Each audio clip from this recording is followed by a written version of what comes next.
Assalamualaikum, salam sejahtera dan selamat kembali semula ke channel Abang. Terima kasih sangat-sangat sudi nak dengarkan cerita yang Abang nak sampaikan hari ini. Hari ini Abang nak sampaikan 3 lagi cerita daripada 3 orang berbeza. Tapi ketiga-tiga cerita ni boleh tahan pelik. Abang pun rasa macam, memang belum pernah lagi Abang ceritakan. Dia antara cerita sedar dengan tak sedar. Okey, tapi ketiga-tiga cerita ni boleh tahan best. Jadi, tanpa berlengah-lengah, sebelum Abang mulakan cerita, marilah kita sama-sama berdoa kepada Allah Ta'ala. Moga Allah panjangkan umur, murahkan rezeki, berikan kesihatan yang baik untuk kita semua, permudahkan segala urusan kita di dunia dan di akhirat. Dan moga-moga Allah memberikan syurga buat mak ayah kita di atas jasa-jasa mereka membesar dan mendidik kita daripada kecil sampai ke besar. Jadi tanpa membuang masa, Abang mulakan cerita kali ini dengan A'udzubillahiminasyaitanirrajim. Bismillahirrahmanirrahim. Cerita kali ini disampaikan oleh Dalina, berlaku lebih kurang 10 tahun yang lepas dekat Langkawi. Dalina ada satu keluarga, dia orang memang suka pergi bercuti. Kat mana-mana pun dia akan bercuti sama-sama. Pada 10 tahun lepas, waktu tu semua belum kahwin lagi. Semua masih lagi bujang. Sebab dia ni keluarga, dia tak ada lelaki kecuali ayah dia lah. Dia ada mak, lepas tu ada ramai kakak-kakak. Nak jadi cerita, Dalina ni memang anak bongsu. Jadi, memang menjadi kebiasaan bila anak bongsu dia kena buat extra work sikit menggantikan kakak-kakaknya.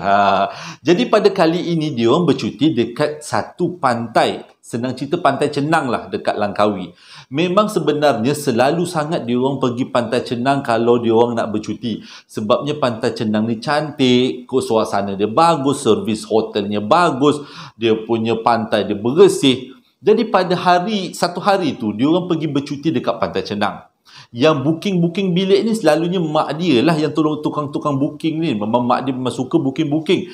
Jadi lepas tangan lah dia Dalina sebagai anak bongsu, lepas tangan lah kalau nak booking hotel ni.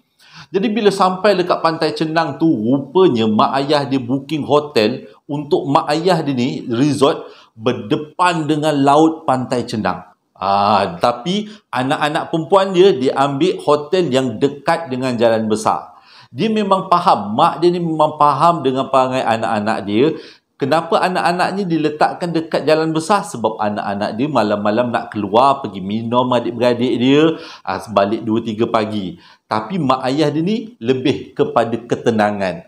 Jadi sebab itu mak ayah duduk dekat depan pantai, anak-anak duduk dekat tepi jalan. Dia punya kedudukan biliknya. Bila sampai dekat hotel, dekat resort yang Pantai Cenang ni, Dalina pun tolonglah mak ayah dia untuk angkat barang-barang daripada kereta ke bilik hotel. Mula-mula dia angkat barang-barang dia dulu, letak dekat dalam bilik dia bersama dia dengan kakak-kakak dia. Selepas habis letakkan barang ke bilik dia dengan kakak-kakak dia, Dalina pun pergilah bawa barang-barang mak ayah dia pergi ke bilik resort mak bapak dia yang agak jauh sikit daripada bilik dia. Dengan kata lain, terpaksalah dia buat kerja seorang-seorang sebabnya mak bapak dia memang dia tak suruh lah angkat barang. Tapi kakak-kakak dia ni memang tak tolong. Dah bila barang habis pindahkan, terus kakak-kakak dia lepak dekat bilik. Terkuntang-kantinglah Dalina seorang-seorang bawa barang-barang tu semua untuk pergi ke bilik bapak dengan mak dia. Tapi sebelum dia menuju dekat bilik mak bapak dia, dia pesan dengan kakak-kakak dia. Nanti jangan tutup pintu. Jangan kunci pintu. Kejap lagi adik nak balik, dia kata. Lepas letak pindah-pindahkan barang. Jadi mulalah Dalina pindahkan barang satu, pindahkan dua, barang kedua, sampailah barang yang ketiga. Barang yang ketiga dipindahkan daripada kereta ke hotel mak dia pada waktu tu baru lepas azan maghrib. Lebih kurang pukul 7.30 lah masa tu. Bila dia pindahkan barang dekat bilik mak dia, dia duduklah sekejap dekat bilik mak dia. Mak dia cakap lah, solatlah sini dulu. Kita berjemaah bertiga. Lepas tu Dalina cakap, tak apalah mak. Dia kata dia nak solat dekat bilik, nak mandi-mandi dulu, bersihkan badan. Dia pun dalam hati dia panas dia sebab kakak-kakak dia tak tolong dia angkat beg. Kakak-kakak dia tengah rehat-rehat dekat bilik. Tak apalah, dia kata. Jadi dia pun keluarlah daripada bilik mak dia. Dan dia pun dalam keadaan merungut-rungut tu, dia berjalanlah menuju ke bilik dia. Iaitu yang terletak dekat tepi jalan besar. Mak dia punya bilik dekat tepi pantai kan. Dia menghala ke jalan besar lah. Jadi dia tengah berjalan-jalan, hatinya merungut-rungut tu, tapi dia dengar dekat belakang suara orang panggil dia. Dalina, Dalina. Waktu tu dia dengar, mula-mula dia ingat macam buat bodoh je lah, tengah maghrib siapa pula yang panggil dia kan. Dia teruslah jalan. Waktu dia panggil lagi, Dalina, jangan, adik tolong dek, Dalina. Dia masa tu bela. Apa hal pula? Panggil dia Dalina, panggil dia adik. Ini macam suara kakak-kakak dia. Jadi dia pun toleh belakang. Apa hal dia cakap? Dalina, sini Dalina. Dia masa tu dia bela tau. Kenapa kakak-kakak dia panggil dia? Tak apalah, dia terus jalan. Tiba-tiba salah seorang kakak dia panggil nama dia, Dalina, selawat. Waktu tu, kenapa nak kena selawat? Dia pun bela-bela tau. Waktu dia bela-bela. Tapi dia sebabkan kakak dia suruh dia berselawat, dia pun dalam hati dia, Allahumma salli ala sayyidina Muhammad wa ala ali sayyidina Muhammad. Selawat. Akak dia cakap, dia pun selawatlah. Allahumma salli ala sayyidina Muhammad wa ala ali sayyidina Muhammad. Tiba-tiba dia terdiam pada waktu. Rupanya dia ada dekat dalam laut. Separuh daripada badan dia dah masuk dekat dalam pantai Cenang. Waktu tu baru dia perasan. Dia paling ke belakang, rupanya dia tengok kakak dengan mak dia, dengan ayah dia tengah huru-hara cuba panggil dia. Waktu tu dia kata keadaan dah gelap. Waktu tu baru dia berlari ke pantai, menangis-nangis, dia peluk akak dia peluk mak dia huru-hara dia waktu tu. Waktu tu dia orang pelik. Dia orang kata, kenapa kau pergi jalan ke dalam laut? Kakak-kakak dia ingat dia nak jalan ke dalam laut tu semata-mata nak merasa-rasa air laut, rasa-rasa pantai lah. Yelah, baru sampai pantai kan, nak merasa-rasa keadaan pantai. Tapi tak sangka rupanya pada waktu tu fikiran dia telah dipesongkan oleh sesuatu yang dia sendiri tak dapat nak jelaskan. Tapi muncullah kakak-kakak dia suruh dia berselawat, dan dia berselawat ikut. Sebenarnya dia tak adalah hati sangat nak berselawat. Dia selawat aja sebab kakak dia suruh. Tapi berkat daripada selawat, baru dia perasan dia hampir di jurang bahaya. Dan selepas daripada peristiwa tu, sejak daripada tu, setiap kali dia orang semua keluarga pergi bercuti kat Pantai Cenang, tak ada seorang pun letak booking bilik dekat tepi pantai. Semuanya dekat tepi jalan. Bahaya, takut peristiwa yang sama berulang kembali. Cerita yang kedua disampaikan oleh seorang budak perempuan yang namanya Atikah. Dia ni daripada Selangor, kalau tak silapnya daripada Sepang. Cumanya dia tak beritahu dekat abang cerita ni tahun berapa. Tapi abang boleh simpul-simpulkan lebih kurang tahun 2021 lah. Kisahnya pada waktu tu, si Atikah ni memang kerjanya berat. Maksudnya kerja dekat office tu terlalu banyak. Sampaikan dia rasa pening. Tiap-tiap kali minggu dia akan rasa pening. Sabtu Ahad je dia banyak habiskan masa tidur dekat bilik. Dia dah tetapkan impian. Hujung bulan ni dapat gaji, dia nak bercuti. Tapi tak nak jauh-jauh. Cari tempat. Jumpalah satu hotel dekat Port Dickson. Hotel tu pula mewah gila. Macam suit cantik. Satu malam RM500. Mahal memang mahal. Tapi dia kata sebabkan baru dapat gaji kan, dengan duit gaji tu digunakan untuk bayar hotel ni lah. Sampailah dekat hujung bulan, dapat gaji, dia terus booking hotel. Hotel yang dimaksudkan tu dengan keadaan suit. Cantiklah hotelnya. Dengan dia punya tilam, dia punya ada ruang tamu, ada dapur. Jadi seperti yang memang dia dah ingin sangat, bergeraklah dia daripada Sepang sampailah dekat hotel tu. Bila check-in dekat hotel tu, barulah dia mula rasa menyesal. Duit dah bayar dah ni, RM1,000 dah bayar dah ni. Dia menyesal sebabnya, waktu tu, pengunjung dekat hotel tu memang sangat-sangat tak ramai. Hotel tu bertingkat, kata lebih kurang ada beberapa tingkat lah. Ada tingkat 1 sampai tingkat 7 lah, contoh kata. Dia kata bertingkat-tingkat. Tapi tingkat-tingkat atas dia semua kosong. Nak tahu kosong ke tidak? Sebabnya tak ada satu pun lampu yang menyala. Hanya tingkat dia. Itu pun tingkat dia seorang je yang menyala lampunya. Sebaris level dia semua tak ada lampu. Semua tak menyala lampu. Dengan kata lain, boleh dikatakan dia seorang-seorang aja bercuti dekat hotel tu. Waktu tu mula rasa menyesal. Tapi nak buat macam mana? Dah bayar, tak nak bercuti je lah dekat sini. Waktu tu, malam pertama dia duduk dekat hotel tu. Macam biasa yang kita pernah dengar kalau gangguan-gangguan dekat bilik hotel. Benda pertama, almari bergerak. Dia dengar daripada tingkat atas bilik hotel dia, bunyi almari digerakkan. Bunyi kerusi ditolak. Bunyi guli dijatuhkan. Dia tahu kalau bunyi-bunyi macam ni memanglah makhluk-makhluk alam sebelah. Tapi dia buat tak tahu je sebab dia tahu dekat atas tu memang tak ada orang. Jadi tak nak tegur, tak nak apa, dia bayang bantai tengok TV, bantai tengah dengar lagu, bantai baca novel, nak buang-buang perasaan takut. Ikut hati, macam nak check out je. Sebabkan dah bayar RM1,000, tak adalah perasaan nak check out tu, tak apalah, bertahan lah 2 malam lah 3 hari 2 malam dah bayar. Habis je gangguan tarik-tarik tu semua senyap. Lebih kurang pukul 12 macam tu. Senyap. Agaknya benda kat atas tu dah boring. Dikacau-kacau bentuk macam ni, tak dilayan-layan. Maksudnya si Atikah ni buat tak tahunya, ni jenis yang budak perempuan brutal ni, memang tak kisah takut. Dia pun senyap je lah. Agaknya lah makhluk alam sebelah tu berfikirkan macam tu. Jadi, bila dah senyap macam tu, Atikah pun tariklah selimut. Dia tak terfikir apa-apalah, dia tarik selimut. Dekat tarik selimut, lebih kurang pukul 1 pagi, tiba-tiba dekat bilik atas dia, gangguan paling teruk pernah dia kena.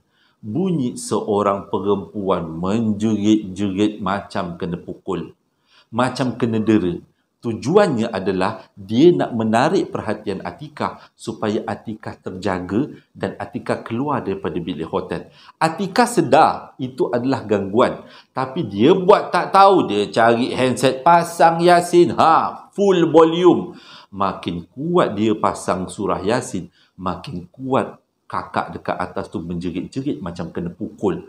Dia kata seolah-olah macam berlaku pergaduhan di bilik atas. Tapi dia buat tak tahu je, dia buat bodoh je. Yasin dia pasang kuat-kuat, lepas tu kat atas tu hara, menjerit-jerit. Disebabkan dia tak tahan sangat, akhirnya dia cari earphone, dia sumbat telinga dia pasang MP3. Buat tak tahu, boleh tidur lah akhirnya. Tak ada masalah. Sedar-sedar dah esok pagi. Bila dah esok pagi, dia berjalan-jalan di sekitar hotel. Dia tanyalah dengan orang-orang hotel tu, macam mana keadaan hotel tu. Orang-orang situ cakap, sabar je lah kak, kat sini namanya pun hotel. Jarang-jarang dapat, bukan penumpang, nak cakap apa? Customer.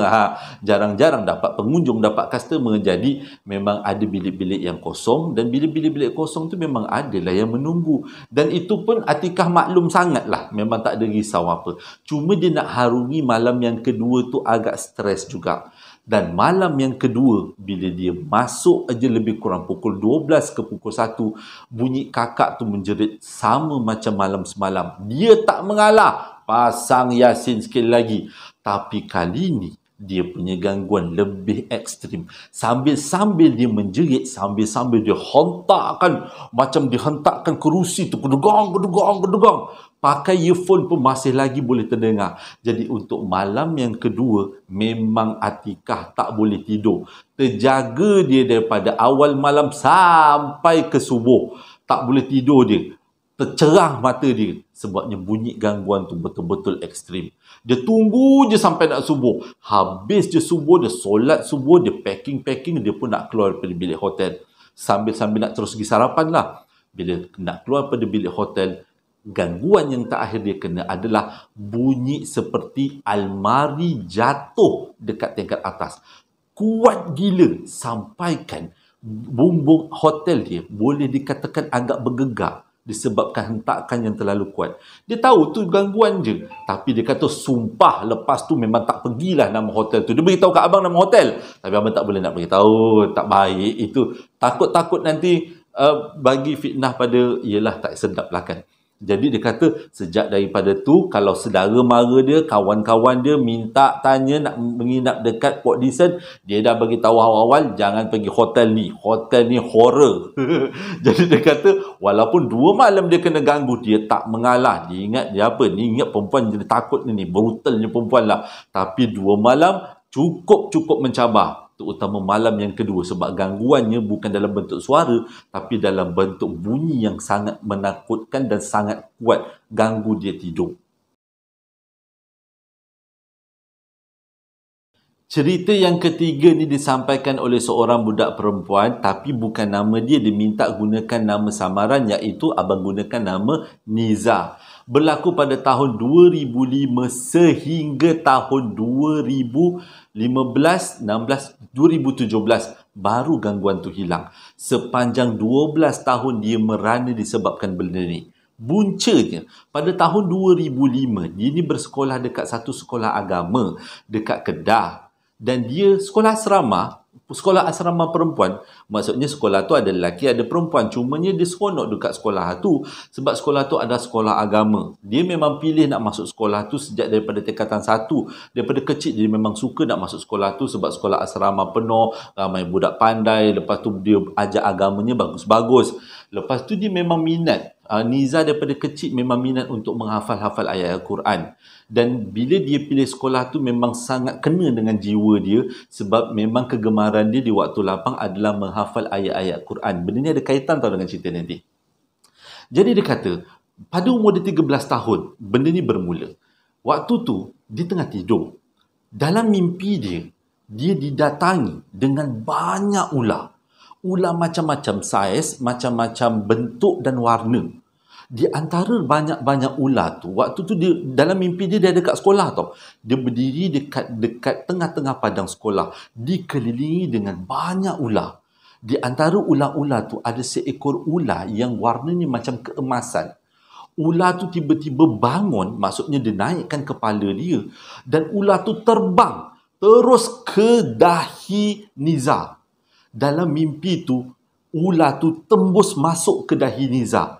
Dan bila ular tu tembus masuk ke dahi Niza, terus Niza terbangun daripada tidur. Bila dia terbangun pada waktu dia tidur tu, satu badan dia berpeluh-peluh.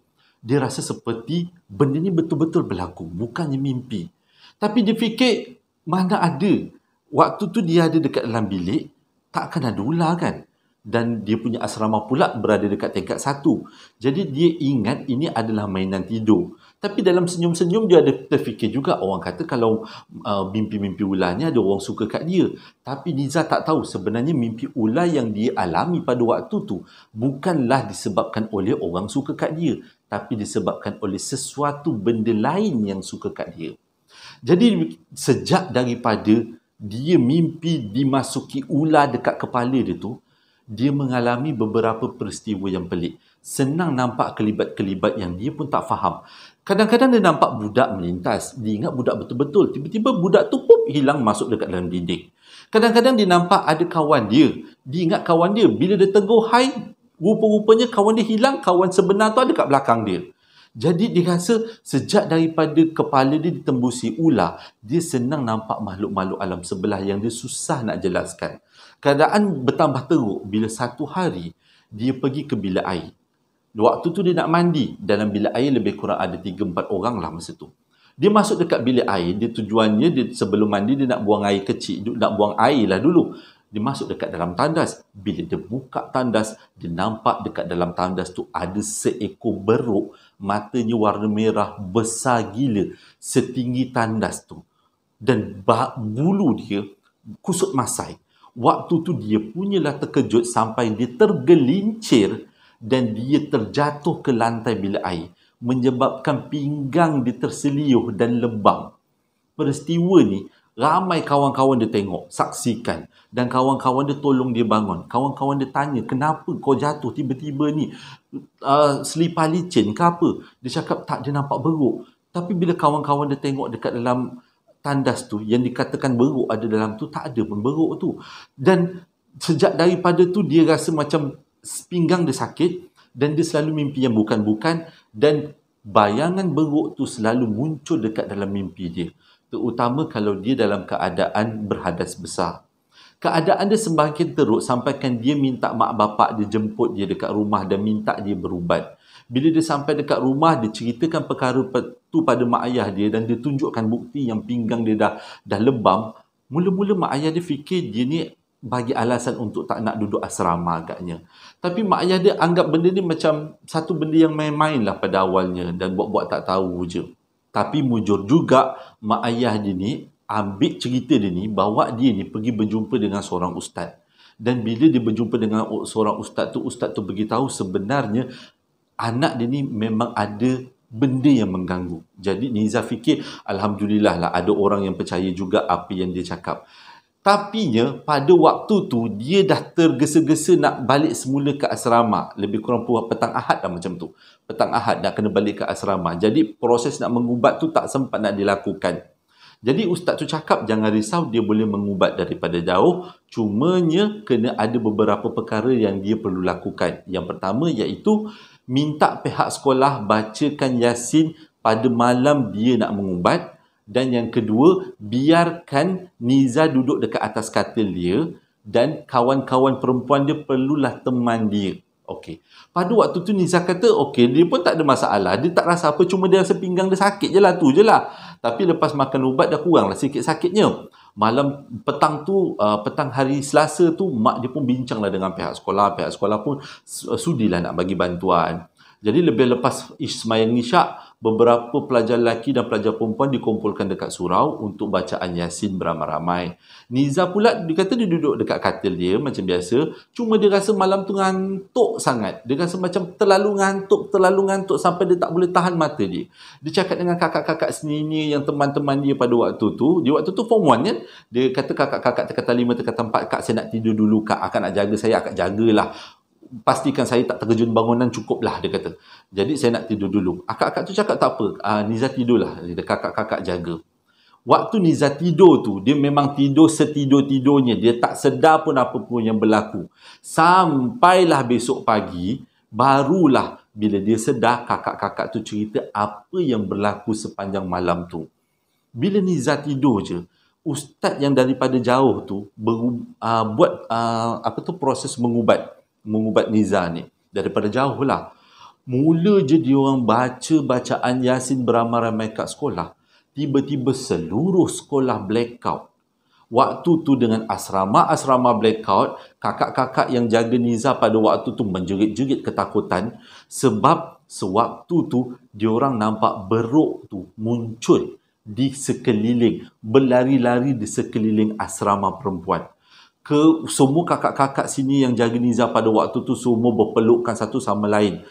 Benda tu terjadi lebih kurang setengah jam. Dan akhirnya selepas setengah jam barulah keadaan pulih seperti sedia kala.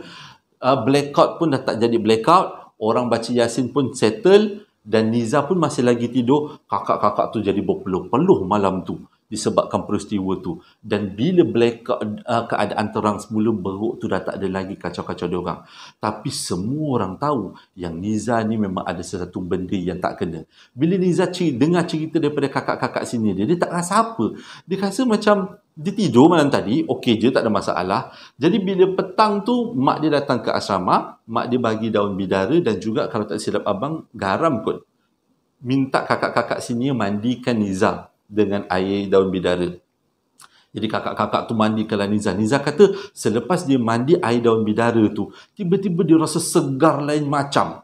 Segar yang tak tahu nak cakap. Selama ni dia rasa macam murung, sedih. Sejak daripada mimpi itulah dia rasa murung, sedih, dia rasa berat badan, nak buat kerja malas. Lupa abang nak beritahu, sejak daripada ulang masuk dalam kepala tu, dia selalu tidur. Terutama dalam subjek-subjek agama. Subjek tauhid ke fiqah ke, tidur je. Kalau subjek-subjek lain, geografi ke, sejarah ke, segarlah mata dia, matematik. Tapi bila subjek agama, tidur. Banyak kali juga ustazah marah-marah, tak dulik dia tidur. Bila time subjek agama je, mesti akan tertidur. Tapi selepas dia mandi dengan daun bidara tu, dia rasa segar dan dia rasa macam tak ada apa-apa berlaku. Rasa macam dah lama tertidur tapi terjaga. Dia punya perasaan dia macam tu. Tapi gangguan tu tak berhenti dekat setakat tu je. Sejak daripada tu, sebelum ni dia tak pernah nampak beruk tu kan. Dia hanya pernah nampak sekali je dekat bilik air, dekat tandas. Tapi sejak daripada dia mandi dengan daun bidara tu, dia boleh nampak kelibat beruk tu dekat mana-mana. Terutama dekat kawasan tandas. Dan setiap kali dia masuk tandas, dia mesti akan tergelincir jatuh. Walaupun kawan-kawan dia pegang, kakak-kakak sini dia pegang tangan dia kiri dengan kanan, masuk bilik air, sure dia akan tergelincir, sure dia akan jatuh. Sampaikan kawan-kawan dah takut nak pegang sebab setiap kali dia tergelincir jatuh, yang tukang pegang pun tergelincir jatuh juga sama-sama. Jadi memang dia pandai-pandai sendirilah untuk mengelakkan dia terjatuh banyak kali sangat. Selalunya dia akan berhati-hati sangat-sangat. Walaupun dia tak terjatuh tapi tergelincir tu mesti ada. untuk pastikan supaya dia tak cedera lagi, jadi dia akan berjalan secara perlahan-lahan. Dan sejak daripada tu, dia ada beberapa peristiwa yang dia alami. Paling dia ingat pada waktu tu dia nampak kawan dia. Kawan dia dekat tepi loka. Dia pun tegurlah kawan dia. Kalau tak silap kawan dia nama Fatin lah macam tu. Dia tegur kawan dia, Fatin, kau kenapa berdiri kat tepi loka tu? Jomlah tidur, dia kata. Waktu tu tengah malam, semua orang tengah siap-siap nak tidur. Habis dia tertegur macam tu, Fatin pun tegur, weh, aku dekat belakang kau lah. Apalah kau pandang Fatin, sebut nama Fatin lah tu, pandang dekat loka pula. Waktu dia pandang Fatin kat belakang, baru dia sedar. Yang dia nampak Fatin dekat tepi loka tu, bukan Fatin, tapi makhluk alam sebelah. Bila dia pandang Fatin sebenar dan dia pandang balik dekat makhluk tu masih ada lagi dekat tepi loka. Dan rupa makhluk tu macam Fatin. Dia tahu yang dia nampak dekat loka tu bukan makhluk sebenar. Maksudnya bukan Fatin sebenar, makhluk alam sebelah. Jadi dia pun teruslah sambung tidur. Itu antara kejadiannya. Tapi dalam banyak-banyak kejadian, ada juga kejadian yang buatkan dia rasa keliru. Iaitu, waktu tu dia nampak macam ada orang berjalan pakai baju kuning. Macam pakcik lah macam tu, berjalan dekat kawasan asrama perempuan. Dia ni rasa macam bila nampak lelaki masuk dekat kawasan asrama perempuan, dia rasa macam tak sedap hati dan dia pun teruslah kejar. Jengah-jengah lah pakcik tu, ke mana pakcik tu nak pergi. Waktu tu, selepas dia nak sampai dekat selekoh tempat pakcik tu berdiri, baru dia sedar kawan-kawan dia panggil daripada belakang, Fatin pula lah. Niza. Bila dia toleh, baru dia perasan dia berada dekat hujung tangga. Kalau sikit lagi, dia tersalah langkah, dia akan jatuh dekat tangga tu. Sebab keadaan dia dekat tepi tangga tu betul-betul tak stabil. Baru dia perasan, ada kalanya makhluk ni memang sengaja nak takutkan dia. Dan ada kalanya makhluk ni memang sengaja nak buatkan dia cedera. Kenapa dia sendiri tak faham? Tapi lama-kelamaan dia cuba biasakan diri dengan kehidupan. Dia suka nampak benda-benda alam sebelah. Kalau dia nampak alam sebelah dia cuba baca ayat-ayat Quran yang telah dia hafal. Dia banyak juga, dia kata surah-surah yang dia dah hafal. Jadi kalau dia dalam keadaan takut, dia baca surah-surah ni untuk bagi pertahanan dalam diri. Dia kata ayat-ayat Quran sebagai orang Islam kan, agama lain pun mesti ada bacaan-bacaan dia sendiri kan. Jadi ini adalah cara dia mempertahankan diri. Ada sekali tu dia kata mak lang dia kecoh dekat keluarga, mak lang dia tiba-tiba kena buatan orang.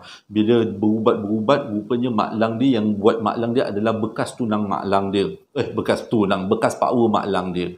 Jadi disebabkan mak lang tu dalam keadaan yang tak elok, jadi mak ni bawalah si Niza ni pergi balik kampung lah tengok mak lang dia. Kira macam melawat lah mak lang dia. Lepas mak lang dia berubat, tanda simpati lah kan. Bila dia masuk dekat dalam rumah, pada waktu tu mak lang dia duduk dekat situ, baru lepas berubat, dia rasa satu rumah tu bau busuk. Busuk yang teramat sangat. Dia rasa busuk tu datangnya daripada barang yang dihantar oleh seseorang kepada mak lang dia. Dia kata bau busuk tu, sampaikan dia waktu tu nak semayang asar, dia cuba hilangkan bau tu dengan ambil semayang, dan bila dia angkat takbir semayang, bau busuk tu bertukar jadi bau hanyir. Dan dia tak dapat nak sudahkan semayang tu sebabnya dia punya takak kembang-kembang nak terkeluar, nak muntah. Jadi dia kata ini antara tanda-tandanya. Mungkin penyebab punca dia jadi macam ni adalah disebabkan oleh benda tu masuk dekat dalam badan dia. Pada waktu tu dia tak tahu sebenarnya ada benda yang menumpang dekat badan dia lagi. Sehinggalah satu hari dia minta mak dia bawa dia pergi berubat. Waktu tu dia dah besar.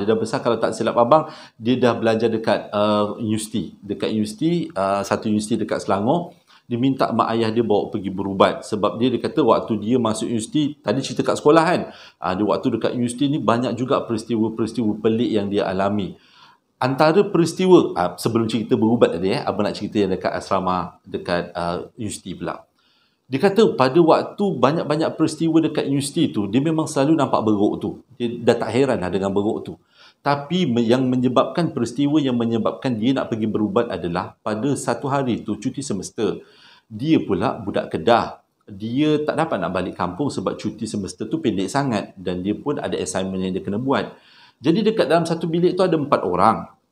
Dan ketiga-tiga kawan dia balik kampung. Tinggallah dia seorang-seorang kat dalam bilik. Pada waktu tu dia tengah buat assignment. Walaupun beruk tu selalu muncul, tapi beruk tu jauh. Dia tak dekat. Beruk tu jauh je dia kata. Tapi peristiwa pada malam tu yang menyebabkan dia betul-betul nak berubat. Iaitu tengah-tengah dia buat assignment, tiba-tiba dia dengar macam ada benda plastik direnyuk-renyukkan dekat belakang dia. Bila dia toleh, dia punyalah terkejut. Katil dengan almari besi dalam bilik dia bergerak seolah-olah macam ada benda yang apungkan dan alihkan. Dia rasa pada waktu tu dia betul-betul rasa tak selamat. Kalaulah misal kata kalau dia tengah tidur, tiba-tiba almari tu terapung, rempap dekat badan dia, tak kena mati lepas tu. Dia rasa pada waktu tu dia betul-betul rasa tak selamat. Waktu tu yang dia ingat adalah baca ayat-ayat Quran yang dia pernah hafal. Dan waktu dia baca, tiba-tiba beruk tu sekali lagi muncul dekat tingkap bilik dia. Dia tahu dia kena putuskan hubungan dia dengan beruk ni. Walaupun dia tak tahu mana datangnya beruk ni, dia kena putuskan sebab dia seolah-olah dah mengancam nyawa. Dan di peristiwa itulah yang menyebabkan dia cerita dekat mak dia bawa dia berjumpa dengan seorang ustaz. Tapi dia kata, ustaz ni nak kata berubat Islam pun mungkin, tak berubat Islam pun mungkin juga. Sebabnya ustaz dia kata, dia nak mengubat, dia berzikir, dia solatnya. Cumanya ustaz tu kata, cara dia berubat, dia akan berinteraksi dengan makhluk yang datang dalam badan Niza. Cuma dia akan seru makhluk tu supaya masuk dekat dalam badan ustaz tu dan dia akan berinteraksi secara bersendirian. Waktu tu Niza betul-betul nampak macam mana selepas ustaz tu berzikir, tiba-tiba muka ustaz tu berubah dan seperti seolah-olah ada dua orang dalam badan ustaz tu. Suara ustaz tu berubah-ubah. Kejap jadi suara garau, kejap-kejap jadi suara ustaz. Contohnya dia kata, kalau ustaz tu tanya, engkau ni siapa? Itu ada suara ustaz. Tiba-tiba yang nyaut adalah seorang yang bersuara garau. Aku ni adalah, dia macam tu. Maksudnya berlaku perbualan. Dan waktu ustaz tu menjadi ustaz, muka dia okey. Tapi bila ustaz tu menjadi makhluk tu, lidahnya akan panjang sejengkal daripada mulut dia. Tahulah. Jadi waktu tu yang saksikan kejadian tu adalah Niza dan mak ayah dia. Tergamam-gamam dia orang tengok, dia tiga beranak ni tengok orang tu berubat. Oh macam ni agaknya kena rasuk, macam ni agaknya berinteraksi dengan makhluk alam sebelah. Jadi melalui perbualan ustaz tu dengan makhluk tu, sebenarnya makhluk tu dah lama suka dekat Niza. Tu kenapa dia suka? Dia kata dia tak ada sebab kukuh kenapa dia suka. Tapi memang dia suka kat Niza dan memang dia nak ikut Niza sampai bila-bila. Walaupun pada waktu tu Niza dah start daripada tingkatan 1 kan, sampai umur dia dah 20 lebih, sampai dekat universiti. Dia kata waktu tu dia tetap nak ikut Niza dan dia harap ustaz tu faham dan dia harap ustaz tu tak putuskan hubungannya dengan Niza. Sebab apa? Dia tak nyatakan. Dia cuma nak aja ikut Niza. Cumanya dia kata dia tak dapat nak menguasai Niza sepenuhnya sebab Niza ada satu sifat yang tak ada pada budak lain, iaitu dia suka menghafal ayat suci Quran. Dan itulah yang menyebabkan dia tak dapat nak menguasai Niza sepenuhnya dan dia selalu muncul agak jauh daripada Niza. Tapi dia memang nak menempel dengan Niza. Niza kata, Alhamdulillah sejak daripada dia berubat dengan ustaz tu dah tak ada lagi gangguan muncul makhluk-makhluk pelik, beruk-beruk ke apa benda ke. Terutama makhluk-makhluk alam sebelah, orang sebelah muka, kepala tergantung, dah tak ada lagi dah. Dan Alhamdulillah dia pun sekarang dah berkahwin, umur dia dah berumur 29 tahun, tak ada lagi gangguan-gangguan. Dia nak nyatakan di sini adalah gangguan daripada makhluk alam sebelah bukanlah satu benda yang boleh dibuat main-main. Mujur dia kata ini bukan saka. Alhamdulillah ini adalah makhluk liar yang suka dengan dia. Tapi pertahanan dalam diri dia pun perlu. Kita sebagai umat Islam, pertahanan dalam diri kita perlu banyakkan zikir, banyakkan selawat. Moga-moga Allah membantu.